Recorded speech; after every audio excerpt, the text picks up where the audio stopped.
હવે પાણી એ મુખ્ય પોષણ છે અને એમાં જ તત્વો ઓગળીને છોડવું પડે છે. નબળું પાણી વાપરવાથી પણ જમીન બગડી છે એવા ઘણા બધા આપણે દાખલા જોવા મળેલા છે. તો આ જમીન સુધારવી શક્ય છે એવા ટૂંકમાં કહી શકાય એવા 2 થી 3 કોઈ રસ્તા કે ભાઈ આ અલગ અલગ રસ્તાથી આ વસ્તુને સુધારી શકાય અને એમાંથી બેસ્ટ રસ્તો કયો છે?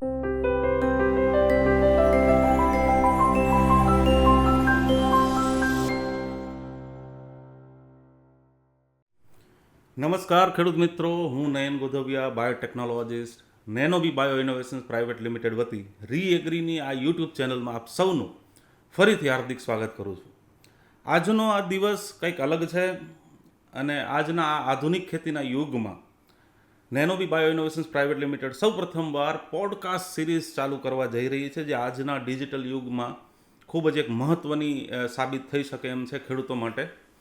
અને આ પોડકાસ્ટની સિરીઝ થ્રુ અમારો જે ઉદ્દેશ છે કે ખેતીવાડીની દુનિયામાં આધુનિક ખેતીના યુગમાં જે લોકોનું ખરેખર એક ખૂબ જ સારું એવું યોગદાન ખેડૂતો માટે અને ખેતી માટે રહ્યું છે એવા એક પર્સનાલિટીને આપણે સાથે રાખીને ખેતીના અને ખેડૂતોના જે કોઈ પ્રશ્નો છે એ પ્રશ્નોને એક વાચા આપવાનું કામ આ પોડકાસ્ટ સિરીઝ થકી અમે કરવાનું એક બીડું ઝડપેલું છે. તો આજના આ દિવસે મને ખુશીની લાગણી હું અનુભવું છું અને આજે આપણી સાથે ઉપસ્થિત છે શ્રી પ્રદીપભાઈ કાલરિયા, એમએસસી એગ્રોનોમી અને લગભગ 30 વર્ષથી પણ વધારે એમનો અનુભવ રહ્યો છે. અને એક આછેરી ઝલક આપું તો લગભગ સૌરાષ્ટ્રનું કોઈ એવું ગામ નથી ક્યાં એમના 2 વ્હીલરના ટાયરના પટ્ટા ન પડ્યા હોય અને લગભગ તમામ પ્રકારની જમીનો, તમામ પ્રકારના પાકમાં એમની એક ખૂબ જ સરસ આવડત છે અને ખેડૂતોને જે સમસ્યાઓ આવે છે એમાંથી કાઢવાનો એક સરસ મજાનો રસ્તો એમની પાસે હંમેશા હોય છે. તો આજે આપણી વચ્ચે ઉપસ્થિત છે શ્રી પ્રદીપભાઈ કાલરિયા. આપનું ખૂબ ખૂબ સ્વાગત છે. ખેડૂતો વતી હું આપનું સ્વાગતને સત્કાર કરું છું. અને હવે આપણે ચાલુ કરીએ આ સિરીઝની અને તમારા જ બધા જે પ્રશ્નો છે ફિલ્ડના એમને હું સાથે લઈશ. એની પહેલાં સૌ પ્રથમ પ્રદીપભાઈ કે મને ટૂંકમાં ખેડૂતોને એક આપના વતી એક ઇન્ટ્રોડક્શન આપનું ચોક્કસથી જણાવો. નયનભાઈ, હું ઓળખાણ આપું તો મારું નામ પ્રદીપ કાલરિયા, એમએસસી એગ્રોનોમી સાથે પૂર્ણ કરેલું છે અને છેલ્લા ઘણા વર્ષોથી આ જમીન, પાણી અને ફિલ્ડ પાકોની સારવાર સાથે સંકળાયેલો છું. હાલ એપીએમસી ગોંડલ સોઇલ ટેસ્ટિંગ લેબોરેટરીમાં ફરજ બજાવી રહ્યો છું. મને અહીંયા આમંત્રણ આપી અને આપે જે તક આપી છે એ બદલ નેનોબી બાયો ઇનોવેશન્સ અને ટીમનો હું આભાર માનું છું. અને ખેડૂતોના પ્રશ્નો ઘણા વર્ષોથી અમે તો ત્યાં સોલ્વ કરતા જ આવ્યા છીએ, પણ આ માધ્યમથી ડિજિટલથી આપણે ખેડૂત સુધી પહોંચવાનો પ્રયત્ન કર્યો છે એ મને ખરેખર ખૂબ જ સારો લાગ્યો છે. એટલે આગળની આપણે ચર્ચાઓ કરીએ જે પ્રશ્નો આપણી પાસે આવ્યા છે, પણ એક સારું વિઝન સાથે આપણે આગળ વધી રહ્યા છીએ. ચોક્કસ, એ તો છે, બરાબર. તો પ્રશ્નો જે છે એમાંથી અમે થોડાક શોર્ટ લિસ્ટ કર્યા છે ખેડૂતોના પ્રશ્નો. એમાં અત્યારે એક નવી સિઝનની શરૂઆત થવા જઈ રહી છે, તો એવા અમુક પ્રશ્નોને શોર્ટ લિસ્ટ કર્યા કે જેમાંથી એવા 5-6 સવાલ આપણે લઈશું કે જેનાથી ખેડૂતોને ખૂબ જ સારી એવી માહિતી મળી શકે ને આવતી સિઝન ખૂબ સારી રીતે ખેતી કરી શકે. તો સૌથી પહેલો પ્રશ્ન જે આપના વિષયને લગતો છે કે ખેડૂતોનું કેવું એવું છે અને અમારા પણ એમાં અમુક ઇનપુટ અમે ઉમેરેલા છે કે બધા લોકોને ખબર છે કે જમીનને પાણીની ચકાસણી કરવી જોઈએ, પણ એનું મહત્ત્વ હજી લોકો એટલું સમજી નથી રહ્યા. તો પહેલો સવાલ ખેડૂતો વતી મારો તમને એ છે સાહેબ કે આજના આ આધુનિક ખેતીના યુગમાં જમીન અને પાણીની ચકાસણીનું મહત્ત્વ કેટલું? હવે નયનભાઈ, બહુ સારો પ્રશ્ન છે અને ઘણા સમયથી આના પ્રશ્નની ચર્ચાઓ અનેક મીડિયાઓમાં પણ થયેલી છે.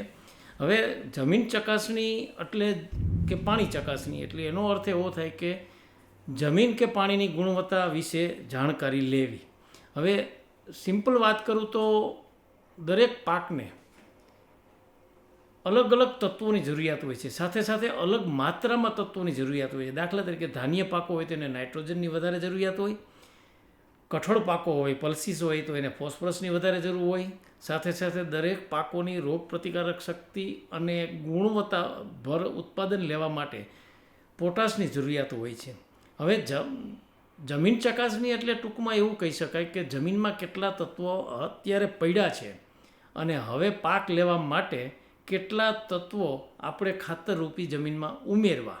બીજું, કે બગડી ગયેલી જમીન હોય તો એને સુધારા કરવા માટેની પ્રક્રિયાને સીધી રીતે જમીન ચકાસણી કહી શકાય. હવે પાણી ચકાસણીમાં એ અત્યારે બહુ ચિંતાનો વિષય થઈ ગયો છે. ઘણા પણ અમારી પાસે સેમ્પલ આવે છે, એમાં પાણીની ગુણવત્તા ખૂબ જ નબળી પુરવાર થઈ છે. હવે પાણી એ મુખ્ય પોષણ છે અને એમાં જ તત્વો ઓગળીને છોડવું પાડે છે. એટલે પાણીની ગુણવત્તા જાણવી ખૂબ જ જરૂરી છે અને એના પછી એની કયા પાક એમાં વાવવા એ નક્કી કરી શકાય છે. મોટાભાગના કેસોની અંદર જે જમીનની અંદર જે ખરાબી જોવા મળી છે એમાં નબળું પાણી વાપરવાથી પણ જમીન બગડી છે એવા ઘણા બધા આપણે દાખલા જોવા મળેલા છે. એટલે જમીન ચકાસણી ખૂબ જ આવશ્યક છે અને એ કર્યા પછી જ કેટલું ખાતર જમીનમાં આપણે ઉમેરવું, કેટલું ન ઉમેરવું, કેવી રીતે સુધારા કરવા, એ માહિતી બધી રિપોર્ટ પ્રમાણે જ મળે છે. બરાબર. તો હજી હું તમને એમાં અમુક વસ્તુ ઉમેરું કે એમાં તો ઘણા બધા પેરામીટર હોય છે, બરાબર. તો એમાંથી એવા 5-6 એવા કયા પેરામીટર છે જે ખેડૂત એના રિપોર્ટ આવે જમીન કે પાણીની ચકાસણીનો, તો મહત્વના એવા 4-5 કયા મુદ્દા છે જેના ઉપર ધ્યાન દેવું? બહુ સારી વાત છે નયનભાઈ. જે પેરામીટર છે ને એની અંદર પહેલાં 2 પેરામીટર અગત્યના હતા, હવે એક ઉમેરવું આપણે ત્રીજું. હું તમને એની વાત કરું કે જમીનનો પીએચ આંક, પહેલી વસ્તુ બીજું ઇસી કંડક્ટિવિટી અને સારોની માત્રા. આ 2 છે ને એનાથી તમને જમીન કે પાણીની ગુણવત્તા વિશે ખ્યાલ આવે છે. એક ત્રીજું પેરામીટર અત્યારે બહુ જ હાઈફોક્સિંગ કરવામાં આવ્યું છે, એ છે ઓર્ગેનિક કાર્બન. હા, બરાબર. આ 3 પેરામીટર જમીનના રિપોર્ટની અંદર અગ્રેસમ હોય, પહેલું બીજું ત્રીજું સીધું જ હોય છે. એની ઉપરથી જમીન કઈ પ્રકારની છે ને એનો ખ્યાલ આવે છે. હવે અન્ય જે તત્વો હોય છે, નાઇટ્રોજન, ફોસ્ફરસ, પોટાશ કે કેલ્શિયમ, મેગ્નેશિયમ કે એ બધા તત્વોનું પ્રમાણ હોય છે, પણ એ વસ્તુ છે ને તમે ખાતર રૂપી તમે નાખી અને જમીન છોડને તમે પૂર્તિ કરી શકો છો. જ્યારે ઉપરના જે તત્વો છે ને એ જમીનની ગુણવત્તા માપે છે, તો એ બહુ અગત્યના વસ્તુ છે. એની ઉપરથી જ ખ્યાલ આવે કે આપણી જમીન સારી છે કે ખરાબ છે. ખરાબ હોય તો એની સુધારણાની પ્રક્રિયાઓ એની ઉપરથી ખ્યાલ આવે છે. એટલે 3 પેરામીટર એ ગુણવત્તા સભર જમીનની માપણી કરે છે, ગુણવત્તાના કેરેક્ટર છે. એક છે જમીનનો પીએચ આંક, બરાબર. બીજું છે જમીનની સારોની માત્રા જેને કંડક્ટિવિટી કહેવાય, અને ત્રીજું ઓર્ગેનિક કાર્બન, જમીનમાં રહેલો ઓર્ગેનિક કાર્બન. આ 3 મુખ્ય પેરામીટર છે જમીનના, જેનાથી કહી શકાય કે આ જમીન સારી છે, મધ્યમ છે કે નબળી છે. બરાબર છે. હવે જે બાકીના પેરામીટર છે કે જેની અંદર આપણે નાઇટ્રોજન, ફોસ્ફરસ, પોટાશ કે કેલ્શિયમ, મેગ્નેશિયમ, સલ્ફર કે બીજા કોઈ માઇક્રોન્યુટ્રન્ટ માપતા હોય, તો એમાં જે કંઈ વધઘટ હોય એ તો એ પ્રમાણે આપણે ખાતર નાખીને એને આપણે બેલેન્સ કરી શકીએ. તો ખેડૂતોને એવો પણ સવાલ છે કે આપણે જ્યારે કહીએ છીએ કે ભાઈ પીએચ કે આ ઇસી ક્ષારોની માત્રા કે ઓર્ગેનિક કાર્બન, આ શું બેલેન્સ થઈ શકે કે જમીન પાછી સુધરીને એ લેવલ સુધી આવી શકે? હવે તમારા પ્રશ્નની અંદર બીજો એક છુપો પ્રશ્ન પડ્યો છે. ઘણા ખેડૂતો અમને એવું કહેતા હોય છે કે અમે ઘણું બધું ખાતર નાખીએ છીએ છતાં પણ અમને ઉત્પાદન આવતું નથી. બીજી વસ્તુ કે અમે લેબોરેટરીમાં રિપોર્ટ ટેસ્ટ કરીએ ને તો એની અંદર તત્વો એની બતાવતા હોય છે, ઝીંક વધારે બતાવતું હોય, સલ્ફર વધુ બતાવતું હોય, છતાં પણ ખેડૂતની એક એવી વાત હોય છે કે અમારે ઉત્પાદન જોઈએ એવું આવતું નથી. તો એક બહુ સરળ વસ્તુ કહું, તમારા પ્રશ્નની અંદર જ એક છુપો પ્રશ્ન રહેલો છે કે જમીનની અંદર તત્વ કેટલા છે એના કરતાં કેટલા લભ્ય સ્વરૂપમાં છે એ બહુ મહત્વની વાત. બરાબર, સરસ. બરાબર છે. હું દાખલો દઉં કે નાઇટ્રોજન છે પોતે માનો કે 6 સ્વરૂપ જમીનની અંદર હોય છે, 4 તો એલિમેન્ટલ ફોર્મમાં હોય છે, બીજી ઓર્ગેનિક ફોર્મની અંદર એ 3-4 સ્વરૂપ હોય છે. આ બધા તત્વો એકબીજા સાથે કન્વર્ટેબલ હોય છે બધા. માનો કે એમોનિકલ ફોર્મ હોય નાઇટ્રેટમાં કન્વર્ટ થતું હોય, નાઇટ્રેટ હોય એમોનિકલમાં કન્વર્ઝન થતું હોય, એ બધી પ્રક્રિયાઓ ચાલતી હોય. પણ જ્યાં સુધી તત્વ એ લભ્ય સ્વરૂપમાં ન આવે ત્યાં સુધી છોડ જમીનમાંથી ઉપાડી શકતો નથી. એટલે એ બધું જે લભ્યતા લઈ આવવા માટે માઇક્રોબ્સ બહુ અગત્યની ભૂમિકા ભજવે છે જમીનની અંદર. જ્યાં સુધી જમીનની અંદર માઇક્રોબ પૂરી માત્રામાં ના હોય, પૂરી સંખ્યામાં ના હોય, માઇક્રોબ્સ એટલે સૂક્ષ્મ જીવાણુ, ત્યાં સુધી કોઈ પણ તત્વ છે ને લભ્ય અવસ્થામાં આવતા નથી. અને એ લભ્ય અવસ્થામાં આવે તો છોડ એનો ઉપયોગ કરી શકે છે. એટલે આની અંદર આપણી જે ડિસ્કશન થઈ રહી છે કે ભાઈ પીએચ માની લો કે અત્યારે આપણે માની લઈએ કે 8.5ની ઉપર જઈ રહ્યો છે, એવા ઘણા બધા પણ વિસ્તાર હશે, અને ઓર્ગેનિક કાર્બન છે 0.3ની નીચે આવી ગયો હશે, એવા પણ હશે. તો આ જમીન સુધારવી શક્ય છે? હા, જમીન સુધારવી શક્ય તો છે જ. એ સ્પેશિયલ એક કામગીરી છે રિક્લેમેશનની કે એ રિપોર્ટને આધારે નક્કી કરી શકાય. ઘણી જમીન એવી હોય છે કે જેનો પીએચ આંક 8.20 ઉપર હોય, આને ભાસ્મિક જમીન કહેવાય છે. જેમ જેમ પીએચ આંક 8.20 ઉપર જાય એમ મોટાભાગના તત્વોની લભ્યતા ઘટતી જાય છે. બરાબર. એટલે આપણે એવું ચોક્કસપણે કહી શકાય કે જમીનનો પીએચ 8.2થી નીચે આપણે લઈ જવો જોઈએ. આપણી સૌરાષ્ટ્રની જમીનમાં 7.5થી માંડી અને 8.5ની વચ્ચે મોટાભાગની જમીનનો પીએચ આંક છે. પણ 7.5ની આસપાસ હોય તો સારામાં સારી જમીન એને કહી શકાય. હવે પીએચ છે ને એને આપણે નીચો લઈ આવવો જ પડશે કોઈ પણ એક્શન સાથે. એટલે હવે જમીન સુધારણા માટે છે ને એના લોજિક 2-3 છે કે એની અંદર ક્ષારોની માત્રા કેટલી છે, ઓર્ગેનિક કાર્બન કેટલો છે. આપણે ફરીને ઓર્ગેનિક કાર્બન એટલા વાત કરીએ છીએ કે જમીનની અંદર જે માઇક્રોબિયલ જે કામગીરી છે ને એની પ્રક્રિયાઓ, એની ગતિઓ, એનો આધાર મુખ્ય ઓર્ગેનિક કાર્બન ઉપર છે. માનો કે ઓર્ગેનિક કાર્બન નીચો હોય ને તો માઇક્રો ઓર્ગેનિઝમને પૂરતો ખોરાક ન મળે તો એ કામગીરી કરી શકતા નથી, ભલે તત્વો ગમે એટલા જમીનમાં પડ્યા હોય. હવે એટલે થોડું ઘણું ઓર્ગેનિક કાર્બન આપણે વધારવો જોઈએ. ભલે વધારે તો આપણી જમીનમાં કદાચ 0.75 ઉપર તો ભાગ્યે જ જાય છે, પણ છતાં હમણાં ઘણી બધી એજન્સીઓએ કામ કરી છે, નેચરલ ફાર્મિંગ, પ્રાકૃતિક ફાર્મિંગ, ઓર્ગેનિક ફાર્મિંગ. તો એના થકી ઓર્ગેનિક કાર્બન અમુક અંશે વધ્યો છે એ નક્કી કહી શકાય. એ બધાની એમાં મહેનત કામ કરી ગઈ છે. ખેડૂતોએ પણ એમાં ઘણી મહેનત કરી છે.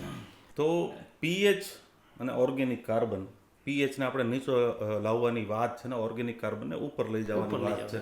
તો એવા ટૂંકમાં કહી શકાય એવા 2 થી 3 કોઈ રસ્તા કે ભાઈ આ અલગ અલગ રસ્તાથી આ વસ્તુને સુધારી શકાય અને એમાંથી બેસ્ટ રસ્તો કયો છે કે અલ્ટિમેટલી આપણે એવું કહી શકીએ કે સોઇલ રિકલેમિનેશનની પ્રોસેસ. એટલે આમ જોઈએ ને તો જમીનની પીએચ નીચો લઈ આવવા માટે 2-3 પ્રક્રિયાઓ છે. માનો કે તમે કેમિકલી પણ સુધારી શકો, તમે માઇક્રોબથી પણ સુધારી શકો, ઓર્ગેનિક મેટર જમીનમાં નાખીને પણ સુધારી શકો. કેમિકલી જમીન સુધારણા છે ને એ કાયમી ઉકેલ નથી. હવે દાખલા તરીકે જીપ્સમ નાખો તો તમે થોડો ઘણો અંશે જમીનને રિક્લેમ કરી શકો, કારણ કે સોડિયમ દૂર થઈ જાય અને થોડોક પીએચ આંક ઘટી જાય. પણ વધારે પડતો પીએચ આંક એનાથી ન ઘટે.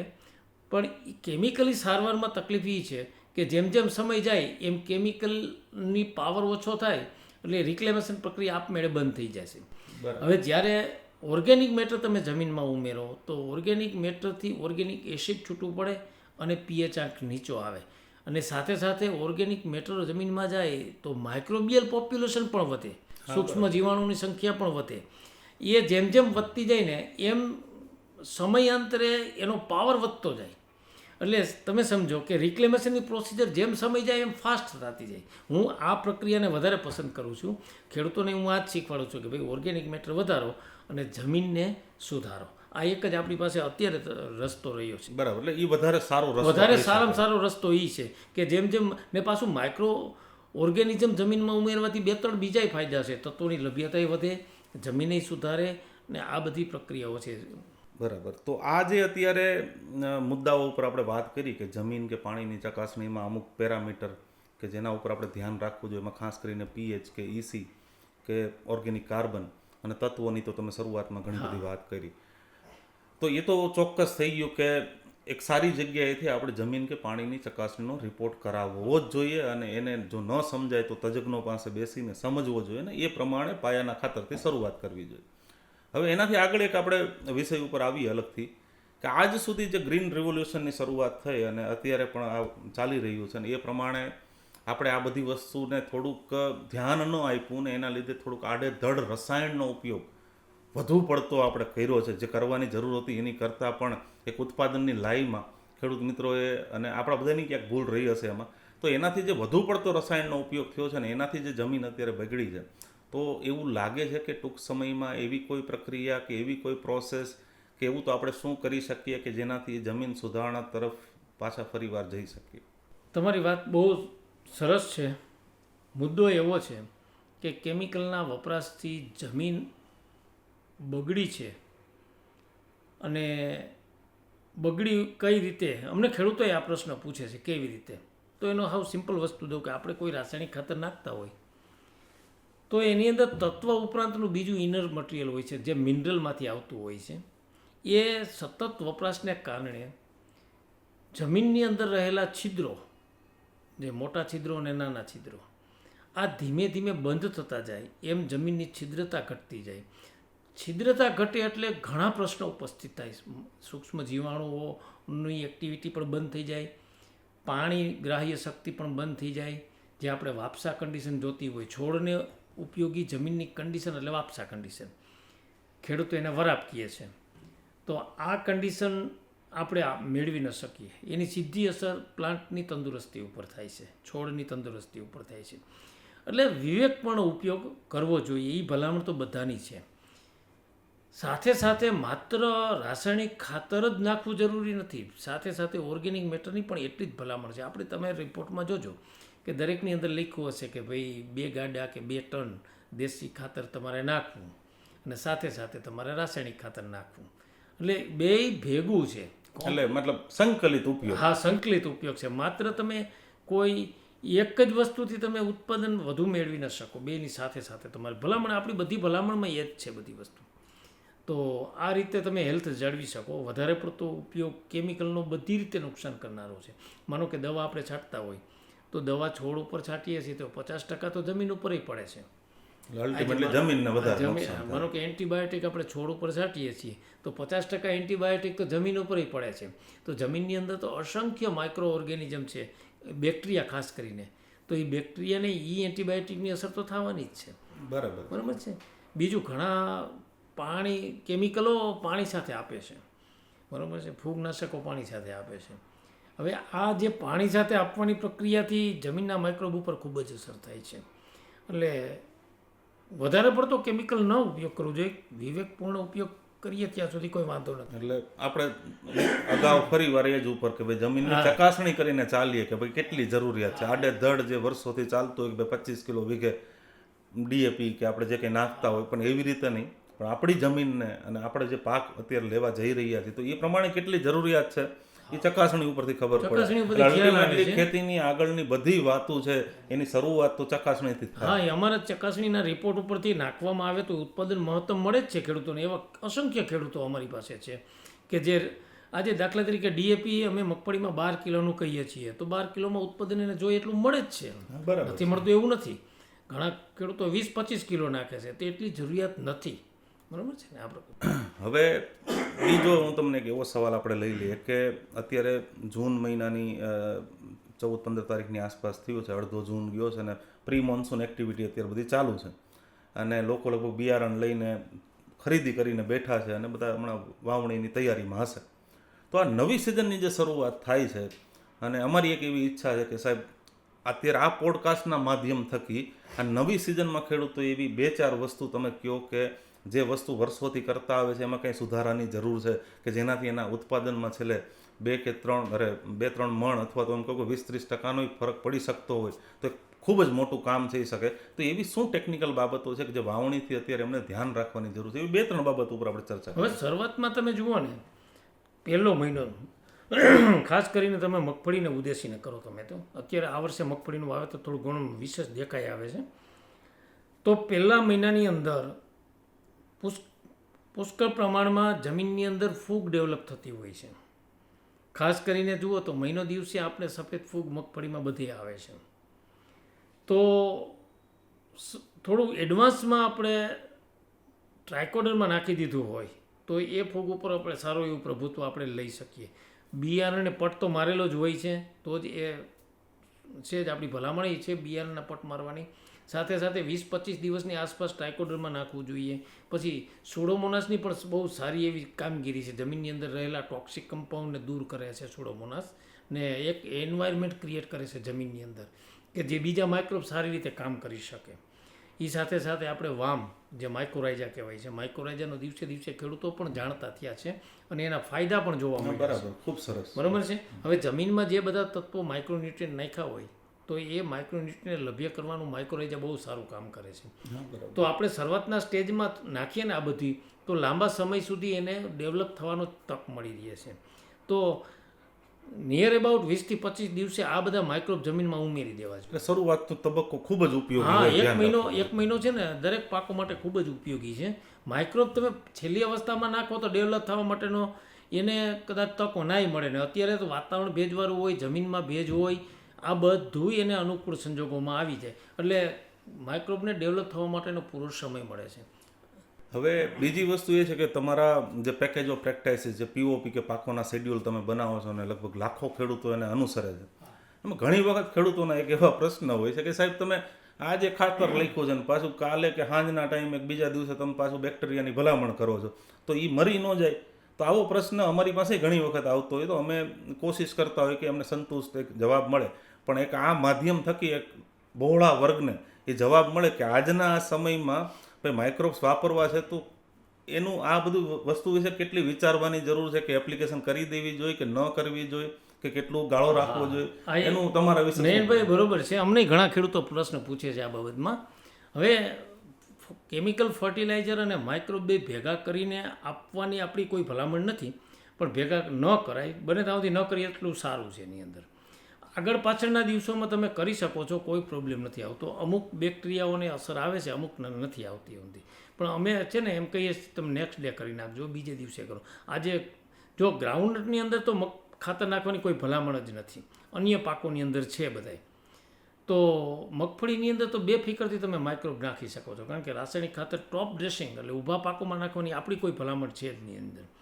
એટલે માઇક્રોબને કોઈ કેમિકલ સાથે મિક્સ કરીને સેમ એપ્લિકેશન કરવાની આપણી ભલામણ નથી, પણ આગળ પાછળ તમે કરી શકો છો, એમ કોઈ પ્રોબ્લેમ આવતો નથી. એમાંય પાછો એક બીજો એવો સવાલ છે કે સાહેબ ફૂગનાશકનો સ્પ્રે છે કે કોઈ ઇન્સેક્ટિસાઇડનો સ્પ્રે છે, પાછું બીજા દિવસે એપ્લિકેશન કરવી છે, તો અત્યારના આ સમય પ્રમાણે શું વિચારવું જોઈએ, કરી દેવી જોઈએ એપ્લિકેશન? હવે એવા સંજોગો ઘણી વખત આવે કે માનો કે આપણે તમે ટ્રાઇકોડરમાં નાખવું હોય ને ફૂગનાશકની દવાઈ છાંટવી હોય, એટલે ઘણાનો મને પ્રશ્ન આવે છે, તો પહેલાં દવા છાંટી દેવાની આપણે ટ્રાઇકોડરમાં, ને આપણે પાછળ બીજે ત્રીજે દિવસે રાખવાનું. એટલે ઘણી વખત એવું થાય તમે ટ્રાઇકોડરમાં પહેલાં નાખો અને પછી ઉપર ફૂગનાશક નાખો તો અમુક ટ્રાઇકોડરમાં જમીન ઉપર પડી હોય તો એ દવાની અસર એને થઈ જતી હોય છે. તો આવા સંજોગોની અંદર તમારે પહેલાં ફૂગનાશક દવા છાંટી દેવાની અને બીજે કે ત્રીજે દિવસે તમારે માઇક્રોબ તમે કોઈ પણ જમીન ઉપર તમે નાખી શકો છો. બસ આ રીતની એપ્લિકેશન કરવી. એટલે આજના હું તમને સમરી કરું તો પોડકાસ્ટમાં આપણે જમીનને પાણીની ચકાસણીનું મહત્ત્વ, પછી આડેધડ જે કેમિકલના ઉપયોગ કર્યા એનાથી જે નુકસાન કે એને સોઇલને રિક્લેમિનેશન એટલે કે સોઇલને સુધારવા માટેના પ્રશ્નો, આ બધી વસ્તુ ઉપર આપણે ધ્યાન દીધું. અને અમુક જે આ સૂક્ષ્મ જીવાણુની એપ્લિકેશન ઉપર ખેડૂતોને જે સવાલ છે એના ઉપર આપણે ડિસ્કશન કર્યું. હવે ટુ ધ પોઈન્ટ વાત કરું કે આપણે જમીનની જ વાત કરી રહ્યા છીએ, તો અત્યારે જમીન જે પરિસ્થિતિમાં છે અને વિજ્ઞાન અત્યારે જે ગતિએ આગળ વધે છે એ પ્રમાણે ખેડૂતોમાં ચોક્કસ એક જાગૃતતા આવી છે. અને તમારી જેવા એગ્રોનોમિસ્ટ અથવા અમારી જેવા લોકો અથવા બીજા પ્રાઇવેટ કંપનીના અથવા તો ગવર્મેન્ટના અધિકારીઓ અત્યારે આ જાગૃતતામાં હજી થોડોક વધારો થાય એવી બધી એક્ટિવિટી કરી રહ્યું છે. તો લગભગ એવી જાગૃતતા છે એટલે હું તમને સવાલ પૂછું છું. ઘણા બધા ખેડૂતોને હજી કદાચ એમાં 20-25% રહી ગયા હોય, તો આજની ખેતીમાં આજની જમીનની પરિસ્થિતિ પ્રમાણે સૂક્ષ્મ જીવાણુનો મહત્ત્વ કઈ હદ સુધી હોઈ શકે? સૂક્ષ્મ જીવાણુનું મહત્ત્વ બહુ જ છે, એના વગર તો શક્ય જ નથી. કારણ કે પહેલાં આપણે વાત કરેલી છે કે જમીનના તમામ તત્વો જે છે એને લભ્યાવસ્થામાં ફેરવવાનું કામ સૂક્ષ્મ જીવાણુનું જ છે, એના વગર શક્ય જ નથી. હું તમને સિમ્પલ વસ્તુ કહું કે દાખલા તરીકે નાઇટ્રોજન છોડને લભ્યાવસ્થા NO3 એટલે નાઇટ્રેટ ફોર્મ કહેવાય, બરાબર. એ નાઇટ્રેટ ફોર્મમાં કન્વર્ઝન કરે છે માઇક્રો ઓર્ગેનિઝમ. એવી રીતે ફોસ્ફરસની અંદર P2O5 છે ને એનું લભ્ય સ્વરૂપ છે અને એના બીજા 4 સ્વરૂપ છે અલગ અલગ, એમાં એકબીજામાં ફેર્યા રાખે છે. એમાં જે H2PO4 છે એ લભ્ય અવસ્થામાં ફેરવે છે, એ બેક્ટેરિયા દ્વારા ફરે છે. એવી રીતે પોટાશ, સલ્ફર, બધા માઇક્રો ન્યુટ્રિયન્ટ બધા એ બધાની લભ્ય અવસ્થા ફેરવવામાં બેક્ટેરિયાનો અહમ રોલ છે. બેક્ટેરિયા વગર કોઈ જમીન એ જીવંત કહી જ ન શકાય. અચ્છા, એટલે જે કઈ જીવતી જમીન કે લાઈવ સોઇલ શબ્દ છે એ આના ઉપરથી જ આવ્યો છે. જમીનની અંદર લાઈવ ઓર્ગેનિઝમ હોવાથી જમીન લાઈવ કહી શકાય. અસંખ્ય હોય, સંખ્ય એનું પ્રમાણ માપી ન શકાય એટલું. બરાબર છે. તો એક સૌથી મહત્વનો મુદ્દો એ છે કે સૂક્ષ્મ જીવાણુ વગર છોડને ખોરાક મળવો અશક્ય છે. હા, હવે એ જ વસ્તુ આપણે પાકના સંરક્ષણ માટે વાત કરીએ જમીનમાં સૂક્ષ્મ જીવાણુના મહત્વની, તો એના વિશે આપ શું કહેવા માંગો છો? હવે જમીનની અંદર છે ને ઘણા બધા જીવાણુઓ, આમ તો લિવિંગ ઓર્ગેનિઝમ શબ્દ વાપરશું જીવાણુ કરતાં, જીવાણુ એટલે બેક્ટેરિયા થાય છે. લિવિંગ ઓર્ગેનિઝમ એવા છે કે જે છોડ સાથે મ્યુચ્યુઅલી બેનિફિટેડ છે. દાખલા તરીકે રાઇઝોબિયમ, જે લેગ્યુમ ક્રોપની અંદર રાઇઝોબિયમ મૂળ ગંડિકા બનાવે છે, એ મૂળગંડિકામાં રહી અને હવામાંથી નાઇટ્રોજન કેચઅપ કરી અને છોડને આપે છે. આ એક બહુ સારી એવી ભૂમિકા છે. એવી રીતે એજિટોબેક્ટર જે સોઇલમાં રહે છે, એવી રીતે માઇકોરાઇઝા જે પ્લાન્ટના કોઈ પણ મૂળ સાથે જોડાય અને દૂર દૂર સુધી લંબાતી હોય છે અને એને રસ્તામાં જે તત્વો આવતા હોય એ ઓગાળી અને એ પોતે છોડને આપે. આને સિમ્બાયોસિસ કહેવાય છે, સહજીવન કહી શકાય છે. તો સહજીવન જમીનમાં ઘણું બધું છે. આ 2-3 દાખલા પર એ સિવાય ઘણા બધા એવા ઓર્ગેનિઝમ છે કે જે આ રીતે જીવે છે એની અંદર. તો પ્લાન્ટ અને સૂક્ષ્મ જીવાણુ આ બધાનું સંયોજન ને સહજીવન આદિકાળથી ચાલતું આવે છે. એટલે મહત્ત્વ તો છે જ એની અંદર, આપણે એને ઇગ્નોર ન કરી શકીએ. જો જમીનને તંદુરસ્ત રાખવી હોય, ઉત્પાદકીય રાખવી હોય, તો સૂક્ષ્મ જીવાણુઓની એક્ટિવિટી, માઇક્રોની એક્ટિવિટીને આપણે અગ્રિમ સ્થાન આપવું પડશે. તો જ જમીન ફળદ્રુપ બનશે, ઉત્પાદકીય બનશે. આ જ વસ્તુમાં જેમ હમણાં સવાલ થયો એમાં થોડુંક વધારે હું અત્યારે ઉમેરું કે એક તો ખાતર માટે કે ખોરાક માટે સૂક્ષ્મ જીવાણુનું મહત્ત્વ, આ સહજીવનની વાત આપણે થઈ કે એકબીજાને ફાયદો કરે. અને હજી એમાં આગળ વાત કરું કે જેમ કે કોઈ ફૂગના પ્રશ્નો છે, કોઈ કૃમિના પ્રશ્નો છે, કે કોઈ જીવાતના જમીનમાં પ્રશ્નો છે, એમાં સૂક્ષ્મ જીવાણુનું મહત્ત્વ કેટલું છે? 100% છે. જમીનમાં ઘણી બધી ફૂગ હોય છે અને ટ્રાઇકોડર્માથી કંટ્રોલ કરી જ શકાય છે. ટ્રાઇકોડર્મા એક પ્રકારની ફૂગ છે જે સફેદ ફૂગ, જે સ્ક્લેરોસિયમ કહેવાય, અમુક અંશે ફ્યુઝેરિયમ ઉપર એ કામ કરે છે. અમારા છેલ્લા 5 વર્ષની અંદર જે પેથોલોજીકલ અમારું એનાલિસિસ છે, અમારી પાસે માઇક્રોસ્કોપ છે, તો અમુક ફંગસ એમાં અમને પરમેનન્ટ જોવા મળી છે. કે માનો કે ફ્યુઝેરિયમ છે, રાઇઝોક્ટોનિયા છે, પિથિયમ છે, સ્ક્લેરોસિયમ છે. આ ફૂગ, નેમાટોડનો પ્રશ્ન આવ્યો, ફૂગ નથી પણ એ નેમાટોડ અલગ છે આખું. તો આ બધા છે ને પરમેનન્ટ જમીનની અંદર જોવા મળ્યું છે. હવે આવું 5 વર્ષ પહેલાં નહોતું. તો એનો સીધો અર્થ એવો કહી શકાય કે એ બધાને કંટ્રોલ કરવાવાળી જીવાતો કે ફૂગ કે લિવિંગ ઓર્ગેનિઝમની ગેરહાજરી છે ત્યારે એ લોકો એગ્રેસિવ થયા છે. હકીકતમાં સેપ્રોફાઇટ હતી, આજે ફ્યુઝેરિયમ સેપ્રોફાઇટ, બરાબર છે. બરાબર. તો હવે એ આજે પેથોજેનિક થઈ ગઈ છે. બેય રોલ ભજવે છે. જ્યારે એને ખોરાક ન મળે તો ત્યારે એ પેથોજેનિક થઈ જાય છે. તો એને કંટ્રોલ કરવા માટે છે ને કેમિકલી સારવાર ઠીક છે, અમુક અંશે સફળ છે, પણ ઓવરઓલ જમીનના કોઈ પણ રોગ માટે એ માઇક્રોબને કંટ્રોલ કરે. ટ્રાઇકોડર્મા છે એ ફૂગને કંટ્રોલ કરે, એક જીવને બીજા જીવને નિયંત્રણ કરે.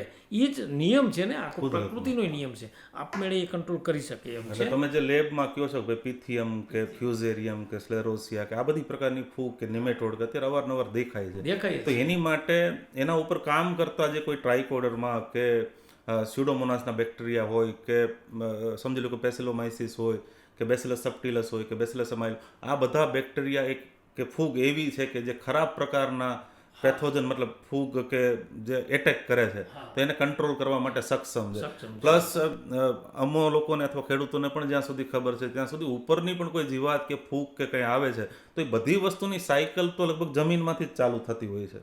એવું હોઈ શકે? જમીનમાંથી આવે છે, અમુક હવામાંથી આવે છે, બધી નથી. માનો કે એસ્પરજીલસ હવામાં પુષ્કળ પ્રમાણમાં હોય છે, બરાબર છે, પણ ફેલાતી તો હવાથી હોય ને. બરાબર, હવાથી પણ ફેલાઈ શકે, જમીનમાંથી પણ આવી શકે. બરાબર છે. તો લગભગ એવું કહી શકાય કે ખોરાક માટે અને પાકના પોતાના સંરક્ષણ માટે સૂક્ષ્મ જીવાણુનો એક મોટો ભાગ છે, બહુ મોટો ભાગ છે. તો આ ચર્ચાને હજી એક છેલ્લો હું પ્રશ્ન એમાં વધારે એડ કરી દઉં કે અત્યારે બધા વર્ગ પ્રમાણે એક કન્વેન્શનલ પરંપરાગત કેમિકલ ખેતી થઈ રહી છે, ઓર્ગેનિક ખેતીનો પણ એક વર્ગ છે, પણ અત્યારે જે પોપ્યુલેશન છે અથવા તો આપણી જે ઇન્કમની વાત કરીએ ખેડૂતોને, અને આવડી મોટી પોપ્યુલેશનને જ્યારે ખોરાક આપવાની વાત આવતી હશે ત્યારે એક લાંબા સમય માટે અમે જે કંઈ માનીએ છીએ અથવા ખેડૂતોના જે કોઈ ઇનપુટ છે અથવા તો એક્સપર્ટના જે કોઈ ઇનપુટ છે કે તમે ઇન્ટિગ્રેટેડ ન્યુટ્રિશન મેનેજમેન્ટ એટલે કે સંકલિત પોષણ નિયમન અને ઇન્ટિગ્રેટેડ પેસ્ટ મેનેજમેન્ટ એટલે સંકલિત રોગ જીવાત નિયંત્રણ કે રેસિડ્યુ ફ્રી ફાર્મિંગ કે ઇન્ટિગ્રેટેડ અપ્રોચ, આ ફ્યુચર કે આજની ખેતીમાં કેટલું મહત્વનું છે આ રીતની ખેતી કરવા જઈએ તો? નયનભાઈ, પ્રશ્ન બહુ સરસ તમે કીધું. Integrated nutrient management, integrated pest management, એક હજી શબ્દ ઇન્ટિગ્રેટેડ ક્રોપ મેનેજમેન્ટ. હા. હવે આ એપ્રોચ આજનો નથી, આ તો વર્ષો થયા. જેથી ખેતીનું ઇન્વેન્શન થયું છે ને ત્યારથી જ આ એપ્રોચ ચાલ્યો આવે છે. આપણે જુઓ વર્ષોથી આ ખેતીવાડી ખાતું ભલામણ કરે છે પાકની ફેરબદલી કરવી. હા બરાબર છે. એ ઇન્ટિગ્રેટેડ ક્રોપ મેનેજમેન્ટ છે. હા બરાબર છે. બરાબર છે. તો એ એપ્રોચ તો વર્ષો જૂનો છે અને કોઈ પણ આજે જીવાત હોય એને કંટ્રોલ કરવા માટે માત્ર કેમિકલ એક જ રસ્તો નથી. ભલે હું કેમિકલનો વિરોધી નથી અને સમર્થનમાંય નથી, પણ આપણા વૈજ્ઞાનિકોએ 4 મેથડ આપેલી છે એની અંદર કે એને કંટ્રોલ તમે કઈ રીતે કરે. કલ્ચરલ કરી શકો, તમે જૈવિક રીતે કરી શકો, તમે કેમિકલથી કરી શકો. આવી રીતે એની 4 મેથડ આપેલી છે એને. એટલે બધાના સમન્વય કોઈ પણ જીવાતને સમન્વય કરવા એ 4 મેથડથી તમે કરી શકો. બરાબર છે. બરાબર છે ને. હવે આજે મુંડા આવ્યા આપણે વર્ષોથી 2-3 વર્ષથી આપણે જોઈએ છીએ એમ. તો મુંડા કંટ્રોલ કરવા માટે આપણી પાસે બધી મેથડ છે, એને બધી કરવી પડે. માનો કે અત્યારે આપણે કોઈ શેઠાપાડાના ઝાડ હોય એની ઉપર કોઈ મુંડા હોય તો એને આપણે દવા છાંટીને કંટ્રોલ કરી શકીએ. બીજું આપણે મેટારિઝિયમ ખેતરમાં નાખીએ એનાથી કંટ્રોલ થઈ શકે છે. બીજું આપણે પ્રકાશ પિંજર મૂકીએ છીએ તો એનાથી કંટ્રોલ કરી શકીએ. આ બધી જુદી જુદી મેકેનિકલ મેથડ છે, કલ્ચરલ મેથડ છે, બાયોલોજિકલ મેથડ છે અને છેલ્લે કેમિકલ મેથડ છે. આ બધી મેથડનો સમન્વય કરીએ ને ત્યારે સારી રીતે તમે પેસ્ટ મેનેજમેન્ટ કરી શકો. માત્ર કેમિકલ નહીં.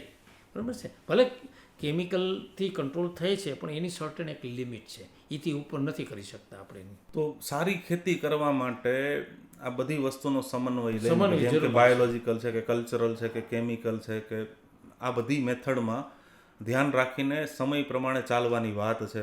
પણ એક જ વસ્તુ પકડી રાખી કે ખાલી કેમિકલ જ કે ખાલી ઓર્ગેનિક જ, તો નુકસાન થવાની સંભાવના ખૂબ મોટી થઈ. એ તો વધે ને. સમજી ગયા, કોઈ પણ કેમિકલની સાઈડ ઇફેક્ટ તો હોય જ. આપણે દેખાતું હોય આપણે પોઝિટિવ પાસો, જે રિઝલ્ટ આપણે દેખાતું હોય છે, પણ એની સાઈડ ઇફેક્ટ એ હોય. તમે જુઓ, એક સિમ્પલ વસ્તુ કહું કે પાન હોય એની ઉપલી સરફેસ હોય ને એની ઉપર એક લેયર હોય છે બધું, સમજી ગયા, એપિડર્મિસ લેયર. તો એ લેયર એકદમ પતલું હોય છે, પ્લાસ્ટિક જેવું હોય છે. તો બધા કેમિકલ એની ઉપર સ્પ્રે કરવામાં આવે, હેવી માત્રામાં કરવા આવે તો એ એક વખત પડ તૂટી જાય એટલે એ પોતે પાંદ નુકસાન થાય કે એને ઇઝીલી કોઈ પેસ્ટ એટેક કરી શકે. બરાબર છે. અને એ તાત્કાલિક પાછું રિપેર થતું નથી. આપણે કોઈ ચામડી ઉપર ઘાવ પડે તો આપણે રાતોરાત કંઈ રૂજાઈ જતું નથી, અને રૂજાઈ જાય તો એ પહેલાં જેવી તો ચામડી થતી જ નથી. અહીંયા જખમ બતાવે આપણે વર્ષો સુધી.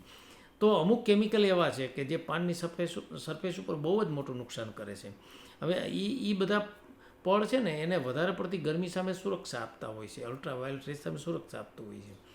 તો એ ખૂબ સરસ તમે વાત કરી. મને અચાનક એ વસ્તુ પાછી ફરીવાર મગજમાં આવી કે ખેડૂતોને અત્યારે મગજમાં અમુક એવી દ્વિધા છે કે હું કેમિકલ ખેતીને અનુસરું અને બધી જગ્યાએ ખાતર કે દવામાં હું કેમિકલનો ઉપયોગ કરું કારણ કે એના સિવાય છૂટકો નથી, એવું ખેડૂતોનું માનવું છે.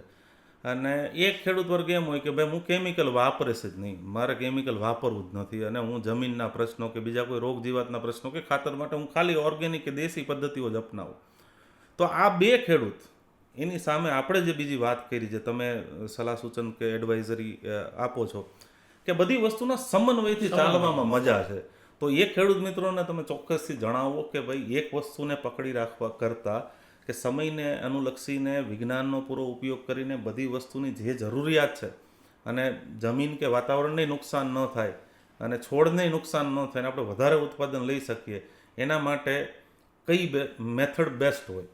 હા, એ તો આપણે તો તમે જુઓ તો ઇન્ટિગ્રેટેડ ક્રોપ મેનેજમેન્ટમાં આપણે ચર્ચા જ કરી, પેસ્ટ મેનેજમેન્ટ એટલે એ જ ખેડૂતને તમારે કહેવાનું છે બધી પદ્ધતિઓનો સમન્વય કરીને આપણે કંટ્રોલ કરવાનો છે, નહીં કે માત્ર એક જ કેમિકલ મેથડ. અમે એક સમજાવતા હોય આપણી બધી ભલામણ અને લિટરેચરમાં એ જ વસ્તુ છે તમે તમામની અંદર કે એક સિંગલ મેથડ નથી.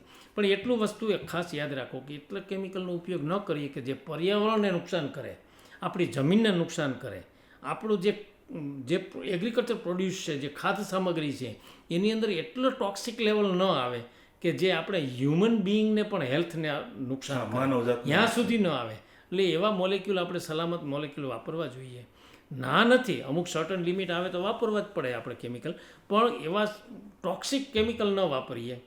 ને છંટકાવમાં અમુક આપણે જગ્યા રાખીએ કે દાખલા તરીકે આપણે શાકભાજીનું વાવેતર કર્યું છે તો આપણે જે શાકભાજીનું હાર્વેસ્ટિંગ કરવું હોય તો એના અઠવાડિયે પહેલાં અમુક પ્રકારના કેમિકલ ન વાપરીએ આપણે, બરાબર, જેનાથી એના રેસિડ્યુ હ્યુમન બિઈંગ સુધી પહોંચી શકે. એટલે આ પ્રકારની આપણે હવે ખેતી અપનાવવી પડશે, કારણ કે કેમિકલની બહુ મોટી લિમિટ અત્યારે આપણે છાપામાંય વાંચીએ છીએ કે આવું બધું જોવા મળે છે બધું.